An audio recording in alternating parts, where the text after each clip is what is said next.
नमस्कार, आप देख रहे हैं अपना उत्तर प्रदेश और मैं हूं आपके साथ सपना दीपक मद्देशिया। बुलेटिन का आगाज करेंगे। मुख्यमंत्री योगी को बम से उड़ाने की धमकी देने के मामले में पुलिस ने आरोपी को गिरफ्तार कर लिया है। जी हां, दरअसल आरोपी ने ट्विटर पर पोस्ट कर मुख्यमंत्री को 5 दिन में बम से उड़ाने की धमकी दी थी। जिस पोस्ट में आरोपी ने UP police, UP STF, Prayagraj के डीएम और पुलिस कमिश्नर को टैग किया था।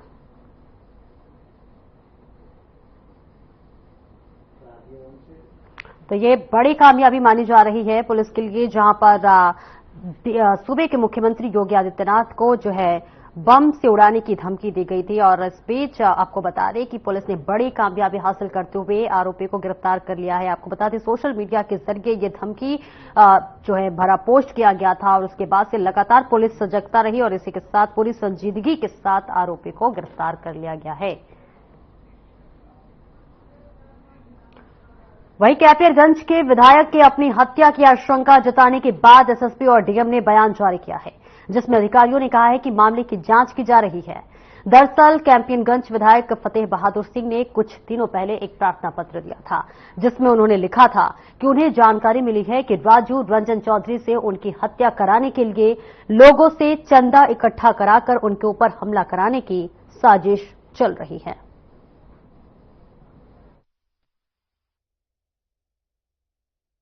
माननीय विधायक कैपियरगंज श्री फतेह बहादुर सिंह जी द्वारा कुछ दिन पूर्व एक प्रार्थना पत्र दिया गया, जिसमें उनके द्वारा अंकित किया गया कि सूत्रों से जानकारी हुई है कि राजू रंजन चौधरी द्वारा मेरी हत्या कराने के लिए कई लोगों से चंदा इकट्ठा कराकर मेरे ऊपर हमला कराने की साजिश चल रही है। इस संबंध में अवगत कराना है कि प्रार्थना पत्र प्राप्त होने के उपरांत तत्काल इस प्रकरण की जांच पुलिस अधीक्षक उत्तरी के निर्देशन में एसओजी, स्वाट व सर्विलांस टीम को सौंपी गई। उत्तर प्रदेश के गोड्डा में हुए ट्रेन हादसे के बाद लोको पायलट काफी घबरा गया था। दुर्घटनाग्रस्त डिब्रूगढ़ चंडीगढ़ एक्सप्रेसवे के लोको पायलट ने रोते हुए कंट्रोल रूम में फोन किया और बेपटरी हुई ट्रेन की सूचना दी। लोको पायलट और कंट्रोल रूम की बातचीत का एक ऑडियो भी सामने आया है।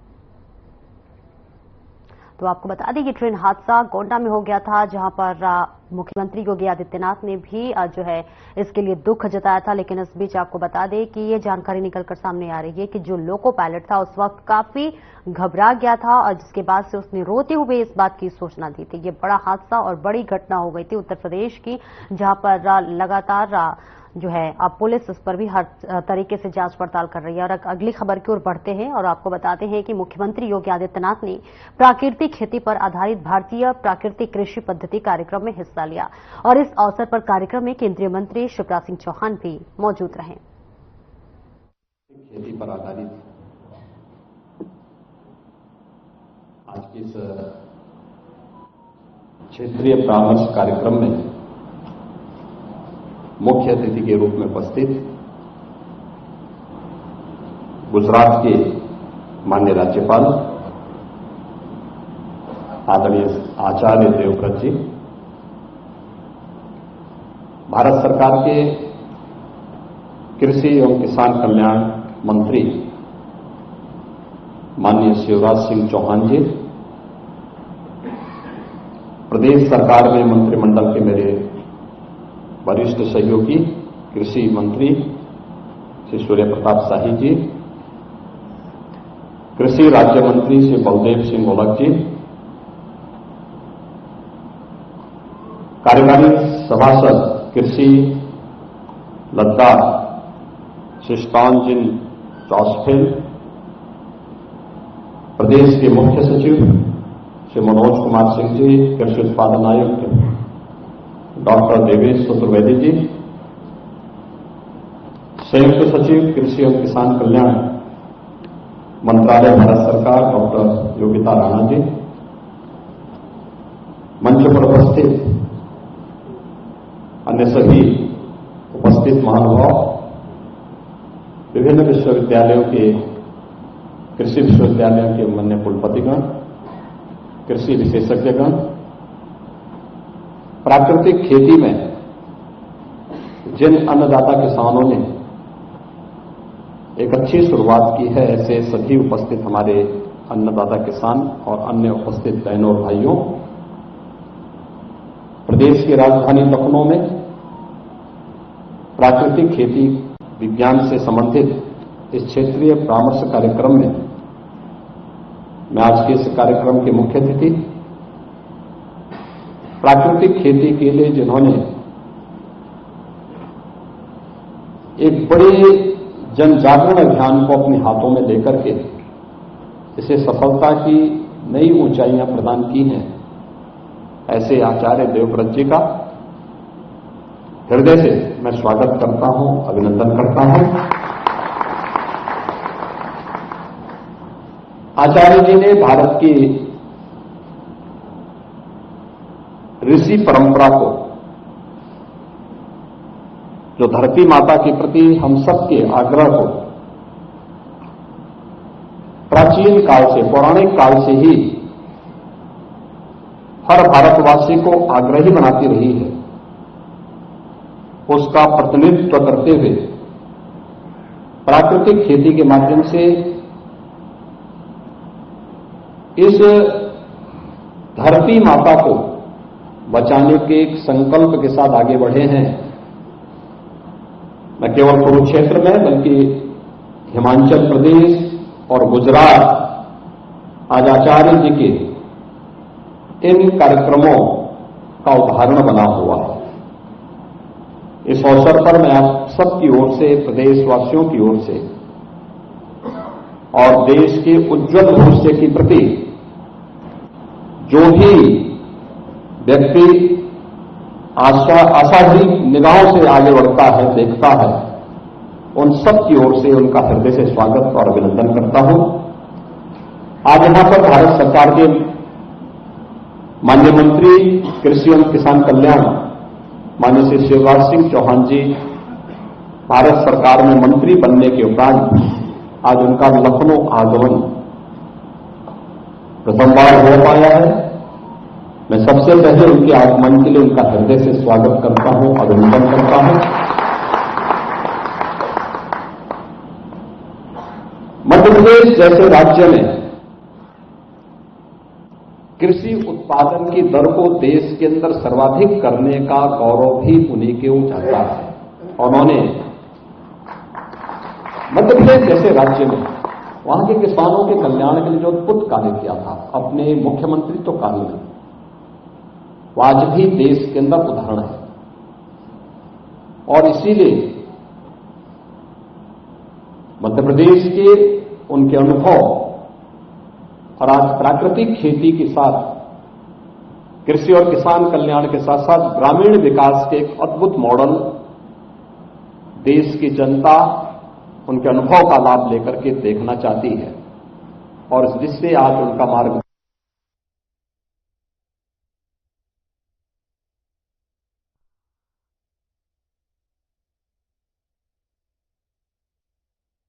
करता हूं, अभिनंदन करता हूं। हम सब जानते हैं कि हरित क्रांति का लाभ अन्न उत्पादन करने में और उसकी उत्पादन क्षमता को बढ़ाने में प्राप्त हुआ, लेकिन ये अधूरा सच है। अगर आप 17वीं और 18वीं सदी के भारत के कुछ उन प्रांतों का जिन्होंने अपने स्तर पर उन राज्यों में, उन क्षेत्रों में कार्य किया था, वहां की प्रकृति के द्वारा प्राकृतिक पद्धति से किए जाने वाली खेती के और उससे उत्पादन की उस दर को देखेंगे तो आपको लगेगा कि वास्तव में जो पिछले 100-150 वर्षों के अंदर देश को बढ़ाया गया तो उसमें कितना अंतर है। ऐसे बहुत सारे उदाहरण हैं आपके सामने और मैं चाहूंगा कि हमें इतिहास के उन पन्नों को पलटना ही पड़ेगा, क्योंकि जब धरती वास्तविक प्राकृतिक रूप में थी और उसमें समय के अनुरूप खेती किसानी के कार्यक्रम को आगे बढ़ाया गया है, तो देश के अंदर बहुत सारे क्षेत्र इसके उदाहरण हैं जहां पर हरित क्रांति के पहले उत्पादन खेती की ज्यादा थी। इसके बाद कुछ समय के बाद ठहराव आने के बाद जब उन क्षेत्रों में हरित क्रांति के बाद आधुनिक फर्टिलाइजर, केमिकल और पेस्टिसाइड का उपयोग होना प्रारंभ हुआ, उस समय के लिए हमें उत्पादन बढ़ता हुआ दिखाई तो दिया, लेकिन आज उसके दुष्प्रभावों से हम इस जीव सृष्टि को बचा पाने में बहुत कठिनाई महसूस कर रहे हैं। वो सीधे जहर के रूप में नहीं आ रहा है, लेकिन एक स्लो पॉइजन के रूप में वह हर व्यक्ति की धमनियों में घुसता जा रहा है। और ये केवल मनुष्य के लिए नहीं, अभी 2 वर्ष पहले की घटना है। उत्तर प्रदेश के अंदर हम लोग निराश्रित गो आश्रय स्थल संचालित करते हैं। लगभग हमारे पास 12 लाख से अधिक गोवंश निराश्रित गो आश्रय स्थलों में है, जिनमें से 11 लाख का व्यवस्था प्रदेश सरकार संचालित करती है। 1 लाख गोवंश किसानों को हम लोगों ने मुख्यमंत्री सहभागिता योजना के अंदर दे रखा है, जिसमें एक किसान को केवल हम 4 गोवंश तक ही अनुमन्य करते हैं। हर महीने उसका वेरिफिकेशन होता है, गाय सुरक्षित है, हृष्टपुष्ट है कि नहीं है। अगर है और सुरक्षित है तो हम उसे प्रति गाय हर महीने 1500 रुपये उस किसान के परिवार को उपलब्ध करवाते हैं। 4 गाय पर 6000 रुपये महीने हर महीने उसको उपलब्ध होते हैं। और तीसरी योजना है कुपोषित धात्री या बच्चे के लिए। उस परिवार को इस निराश्रित गो आश्रय स्थल से ब्याई हुई गाय हम उपलब्ध करवाते हैं। और ब्याई हुई गाय उपलब्ध करवाने के बाद उस गाय से हम लोग वहां पर उस गाय को देने के साथ साथ उस परिवार को एक प्रतिमाह 1500 रुपया भी हम उस परिवार को उपलब्ध करवाते हैं। इस व्यवस्था को ले जाने के बाद जब हम लोग देखते हैं तो काफी अच्छे पैमाने पर जिन लोगों ने इस पर काम करना प्रारंभ किया उसके अच्छे उदाहरण भी सामने आए। लेकिन हमारा अमरोहा में एक निराश्रित गो आश्रय स्थल था। अचानक वहां पर 12-14 गाय मर गई। हमने लखनऊ से टीम भेजी, IVI बरेली की टीम भी हमने वहां भेजी, अन्य विशेषज्ञों को भी मैं भेजा। मैंने कहा मौत का कारण क्या है? अचानक किसी ने जहर तो नहीं दे दिया? देखा गया कोई जहर नहीं। फिर हमने चारे का परीक्षण करवाया तो पता लगा कि चारे में फर्टिलाइजर इतना ज्यादा पड़ चुका था कि उसके बाद वो गाय मरी। और बड़े पैमाने पर इस प्रकार की घटना में 2-3 बार उत्तर प्रदेश के अलग अलग जनपदों में इस प्रकार की घटनाएं देख चुका हूं। आप मुझे बताइए, एक गाय अत्यधिक केमिकल और फर्टिलाइजर का उपयोग करने की उस क्षमता को बर्दाश्त करने की स्थिति में नहीं है तो मनुष्य कहां होगा? मनुष्य की क्या स्थिति होती होगी? अभी बताया माननीय शिवराज जी ने कि कैसे देश के अंदर अत्यधिक केमिकल और फर्टिलाइजर का उपयोग करने के बाद कुछ राज्यों को अपने यहां से कैंसर ट्रेन ही चलानी पड़ी। मैं उत्तर प्रदेश के अंदर भी देखता हूं, आज तो प्रधानमंत्री मोदी जी के कारण हर गरीब के लिए आयुष्मान भारत में 5 लाख रुपए तक की स्वास्थ्य सुविधा उपलब्ध हुई है। लेकिन फिर भी बड़े पैमाने पर मेरे पास लोग आते हैं मुख्यमंत्री राहत कोष से पैसे के लिए, और जो भी मेरे पास एप्लीकेशन आता है हम उसको तत्काल धनराशि उपलब्ध भी कराते हैं। और मैं देखता हूं सर्वाधिक मामले कैंसर के होते हैं। याद करिए, आज से पहले इतना भयावह दृश्य नहीं था। लोगों की हो सकता है कि आर्थिक स्थिति इतनी मजबूत न रही हो, लेकिन बीमारी इस रूप में नहीं। किसी गांव में आप जाइए, उस समय इस प्रकार की स्थिति नहीं थी। आज तो हम लोग देख रहे हैं गांव में जाते हैं युवा लड़कों पर, किसी की किडनी फेलियर हो रही है, किसी को हार्ट की बीमारी हो गई है, कोई व्यक्ति कैंसर से पीड़ित हो गया है। पहले देखते थे कि 20, 25, 30 गांव में कोई एक व्यक्ति को बीमार हो जाता था, लोग ये मानते थे कि कैसे हो गया, पूरा हाहाकार मचता था। आज एक कॉमन बन चुका है। कारण खान पान कहीं ना कहीं प्रभावित हुआ है। इसने नई नई बीमारियों को जन्म दिया है, नए तौर तरीके आगे बढ़े हैं और हमें इसके बचाव का जो एक नया मंत्र प्रधानमंत्री मोदी जी ने दिया है और वह है प्राकृतिक खेती का। मैं धन्यवाद दूंगा हमारे शिवराज सिंह चौहान जी को और उनकी पूरी टीम को और भारत सरकार को कि प्रधानमंत्री मोदी जी ने आज से 3 वर्ष पहले प्राकृतिक खेती के लिए जिस एक अभियान को आगे किया था, आज उसके अच्छे परिणाम देखने को मिले हैं। और मैं इस अवसर पर गुजरात के माननीय राज्यपाल आचार्य देवव्रत जी का हृदय से मैं धन्यवाद दूंगा कि जब भी हम उन्हें आमंत्रित करते हैं, वे उत्तर प्रदेश में आकर के हमारे कृषि विशेषज्ञों के साथ, किसानों के साथ यहां संवाद बनाते हैं, उनका मार्गदर्शन करते हैं।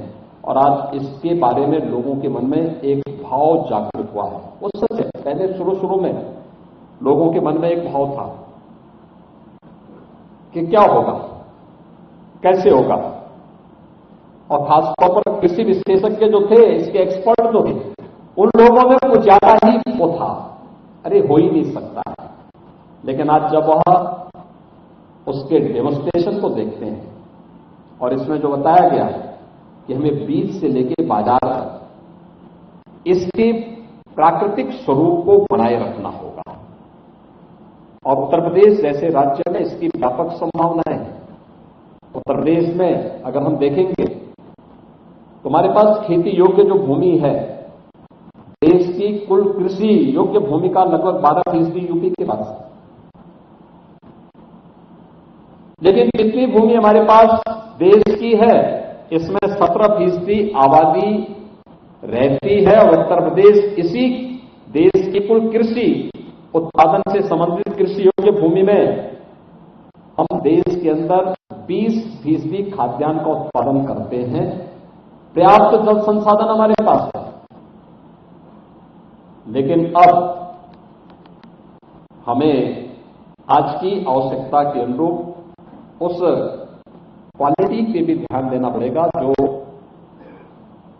हैप्पीनेस इंडेक्स को सही मायने में जमीनी धरातल पर उतार सके। पहले भारत के बारे में क्या धारणा थी कि लोगों के पास साधन कम थे तो आवश्यकताएं भी कम थी। आवश्यकताएं कम थी तो व्यक्ति में खुशहाली ज्यादा थी, और हैप्पीनेस इंडेक्स को उस खुशहाली के साथ जोड़ करके जब हम देखते हैं तो व्यक्ति अपने आप में मस्त रह करके व्यवस्था के साथ जुड़ा हुआ है। हम देखते थे गांव में उस सरकार पे निर्भरता उसकी ना के बराबर थी, ना के बराबर सरकार पे निर्भरता। लेकिन राष्ट्रीय आंदोलन में जब बात आती है तो बढ़ चढ़ करके भाग लेता है। देश की आजादी का प्रश्न हुआ, उसने अपना सब कुछ छोड़ दिया। किसी ने प्रैक्टिस छोड़ दी, किसी ने खेती बाड़ी छोड़ दी, किसी ने स्कूल छोड़ दिया और कहा देश को आजाद बनाना है, देश की अपेक्षा कुछ नहीं। लेकिन आजादी की मुहिम में बढ़ चढ़ करके भाग लेकर के देश की लोगों ने, उस समय की पीढ़ी ने अपने आप को समर्पित भाव के साथ आगे किया। आज हम चाहते हैं सब कुछ देश हमें दे, लेकिन हम देश के लिए कुछ नहीं कर पाए। यह भाव मुझे लगता है हमें छोड़ना ही पड़ेगा, और उस दृष्टि से आज का यह कार्यक्रम बहुत महत्वपूर्ण है कि आज की आवश्यकता है उत्पादन भी बढ़ाना है, लेकिन साथ साथ वह जो व्यक्ति इसका उपयोग करे उसके लिए यह लाभदायक भी हो। इसमें हम लोगों को एक नए प्रयास को आगे बढ़ाना है। उत्तर प्रदेश सरकार ने इस दिशा में कार्य प्रारंभ किया है। हमारे पास उत्तर प्रदेश के अंदर 4 कृषि विश्वविद्यालय हैं। एक 5वां विश्वविद्यालय भी हमारा कृषि विश्वविद्यालय का बनने जा रहा है। हमारे पास 89 कृषि विज्ञान केंद्र भी हैं और 2 केंद्रीय कृषि विश्वविद्यालय उत्तर प्रदेश के अंदर संचालित हैं। इन सभी कृषि विश्वविद्यालयों के माध्यम से कृषि विज्ञान केंद्र और हर जनपद में मंडी समिति को भी हम लोगों ने कह रखा है कि प्राकृतिक खेती से जो भी प्रोडक्ट आता है, जो भी खाद्यान्न आता है, उसके सर्टिफिकेशन के कार्यक्रम को हम लोगों को आगे बढ़ाना है और बीज से इसकी शुरुआत होनी चाहिए और फिर जब वह बाजार तक पहुंचे तो उसको तत्काल सर्टिफिकेशन के साथ जोड़ करके अच्छा दाम ले। उसके लिए हर मंडी में इसके लिए स्टोर बनाइए, वहां से इसका दाम ले, इसका प्रचार प्रसार हो। और कुछ जगह हम लोगों ने प्रारंभ किया है। हम लोगों ने सभी 6 की 6 कृषि विश्वविद्यालयों से कह रखा है कि आप अपने यहां सर्टिफिकेशन की लैब्स इंप्रूव करिए, धनराशि स्टेट गवर्नमेंट आपको उपलब्ध कराएगा। और हम लोगों ने मंडी से उस धनराशि की व्यवस्था के लिए पहले से प्रावधान कर दिया। अभी वहां पे तो पहले से लैब्स हैं, उस लैब्स को उनको थोड़ा सा अपग्रेड कर देना है और एक कार्यक्रम भी हम लोग प्रदेश के अंदर चला रहे हैं। अभी यहां पर आचार्य जी इस बात को कह रहे थे कुछ देर पहले, उन्होंने कहा कि हम लोगों ने गुजरात में एक विश्वविद्यालय को, कृषि विश्वविद्यालय को प्राकृतिक विश्वविद्यालय, प्राकृतिक खेती से संबंधित विश्वविद्यालय के रूप में विकसित किया है। इसमें एग्रीकल्चर का हो, हॉर्टिकल्चर का हो, वेजिटेबल का हो, इस सब का उत्पादन जो भी हो वह प्राकृतिक पद्धति से हो और इसके लिए प्रशिक्षण और इस पर शोध के कार्यक्रम को हम आगे बढ़ा सकें। इस दृष्टि से कार्यक्रम वहां पर उन्होंने प्रारंभ किया है और यहां पे मैंने कृषि मंत्री से भी कहा है किसी एक विश्वविद्यालय को हम लोग इसके लिए चयन करें, खासतौर पर जहां पर तत्काल हम इस कार्यक्रम को आगे बढ़ा सकें। 9 क्लाइमेटिक जोन यूपी के अंदर है। हर क्लाइमेटिक जोन में हम लोगों ने एक सेंटर ऑफ एक्सीलेंस, कृषि विज्ञान केंद्र को सेंटर ऑफ एक्सीलेंस के रूप में विकसित करने की कार्रवाई को आगे बढ़ाया है। और हम चाहेंगे कि इसमें हम प्राकृतिक खेती को, प्राकृतिक हॉर्टिकल्चर को, प्राकृतिक वेजिटेबल को प्राकृतिक पद्धति से, इन सभी को हम उसके साथ आगे बढ़ा सकेंगे। तो मुझे लगता है कि आज उत्तर प्रदेश के अंदर कृषि विज्ञान केंद्र देखने लायक स्थिति में बन चुके हैं। 2017 के पहले तो स्थिति वहां पे बड़ी अराजकता की स्थिति, जंगल उगे थे। आज हम देखते हैं हर कृषि विज्ञान केंद्र में कुछ न कुछ एक्टिविटीज शुरू हुई है। आज वे देखते हैं वहां पे कि वहां पर जैसे कुछ भी देखो तो वहां पे कुछ न कुछ किसानों का प्रशिक्षण कर रहे हैं, डेमोस्ट्रेशन कर रहे हैं हॉर्टिकल्चर के लिए और एग्रीकल्चर के लिए, वेजिटेबल के लिए या फिर श्री अन्न के लिए या फिर वेटनरी के लिए अच्छा गौवंश हो। मैंने देखा है आचार्य जी की यहां कुरुक्षेत्र गुरुकुल में जाकर के मैंने स्वयं देखा कैसे गाय की देसी नस्ल की ब्रीड को उन्नत नस्ल में बदला जा सकता है प्राकृतिक पद्धति से ही। कैसे खेती विपरीत परिस्थितियों में अच्छी हो सकती है। ग्लोबल वार्मिंग के दुष्प्रभाव से हम खेती को भी कैसे बचा सकते हैं, ये भी मैंने अपनी आंखों के सामने वहां जाकर के देखा है। और उसके बाद जब मैं स्वयं देखा हूं तब मैंने अपने कृषि मंत्री और अन्य लोगों को, यहाँ के अधिकारियों से भी कहा, मैंने कहा भी अब आप लोग एक बार फुर्सत निकाल करके हो करके आओ, देखो, पहले देखो और फिर औरों को दिखाओ, तो मुझे लगता है उसका लाभ होगा। और आज यही कारण है कि उत्तर प्रदेश जैसे राज्य में 1 लाख एकड़ भूमि में प्राकृतिक खेती के प्रति लोगों में जागरूकता पैदा हुई है। बुंदेलखंड के 7 जनपदों में और गंगा जी के किनारे हमारे जो 27 जनपद हैं, इन सभी जनपदों में इसके प्रति व्यापक जन जागरण का एक कार्यक्रम लोगों ने चला करके इस अभियान के साथ जुड़े हैं। इसके परिणाम अच्छे आएंगे, बशर्ते हम सब अपने मिशन से पीछे न हट करके इस अभियान को सफलता की नई ऊंचाई तक पहुंचाएं। आज के इस अवसर पर मैं एक बार फिर से यहां पर आज के इस समारोह के मुख्य अतिथि आचार्य जी का, माननीय शिवराज जी का, भारत सरकार से आए थे अपने सभी अधिकारियों का, यहां पर उपस्थित जितने भी हमारे कुलपतिगण हैं, कृषि विशेषज्ञ गण हैं, अन्नदाता किसान हैं, इन सब का इस क्षेत्रीय परामर्श कार्यक्रम में हृदय से स्वागत करता हूं और विश्वास करता हूं कि हम सब मिलकर के प्रधानमंत्री मोदी जी के विजन को जमीनी धरातल पर उतार करके भारत के उज्जवल भविष्य को आगे बढ़ाने में अपना योगदान दे पाएंगे। आप सबके प्रति इस पूरे अभियान के और कार्यक्रम के प्रति मेरी शुभकामनाएं हैं। धन्यवाद। जय हिंद। उत्तर प्रदेश के गोंडा में हुए ट्रेन हादसे के बाद लोको पायलट काफी घबरा गया था। दुर्घटनाग्रस्त डिब्रूगढ़ चंडीगढ़ एक्सप्रेसवे के लोको पायलट ने रोते हुए कंट्रोल रूम में फोन किया और बेपटरी हुई ट्रेन की सूचना दी। लोको पायलट और कंट्रोल रूम की बातचीत का एक ऑडियो भी सामने आया है। आप परेशान मत होइए, मैं योगेश शर्मा बोल रहा हूँ। आपके पास पहुंच रहे हैं सारे लोग। आप लोग सुरक्षित है ना? ड्राइवर साहब आप लोग सुरक्षित है? हम सुरक्षित हैं। असिस्टेंट भी सुरक्षित है। अच्छा, इंजन सुरक्षित है। इंजन के बाहर सारी कोच बहुत बुरी तरह से डिरेलमेंट हो गया। हम लोग तत्काल आपके पास पहुंच रहे हैं, तत्काल पहुंच रहे हैं। आप लोग सुरक्षित, घबराइएगा नहीं, बिल्कुल ना घबराइएगा। हम लोग पहुंच रहे हैं आपके पास। आप लोग बिल्कुल घबराइएगा नहीं ड्राइवर साहब, हम लोग पहुंच रहे हैं। हम उसमें नहीं रह पाएंगे। नहीं, आप घबराइए नहीं। आप और इस बुलेटिन में इतना ही। खबरों का सिलसिला आगे भी जारी रहेगा। नमस्कार।